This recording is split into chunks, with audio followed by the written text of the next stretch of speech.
Today's a very special day. My dad is taking me to his job with him, where they build these machines to control the weather inside every building, at home, at school. If it's really cold outside, they make you warm. And if it's too warm outside, you can be cool. Whoa, this place is amazing.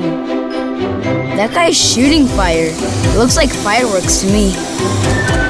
Inside this factory, they make every part in order to build their magic weather machines. Wow! Look at those huge artifacts that move by themselves. They must be robots, and they're able to cut huge metal parts. My dad says that the green flame avoids any possible oxidation. Hey, there's no one driving that car. Now we're entering a place where they test everything in any possible situation to make sure nothing fails. Some kind of control and testing rooms, like in spaceships. My dad says that in these testing rooms, they use extreme temperatures as high as volcanoes and as low as in Antarctica. These machines are so important that many jobs people do would be a lot more difficult or even impossible.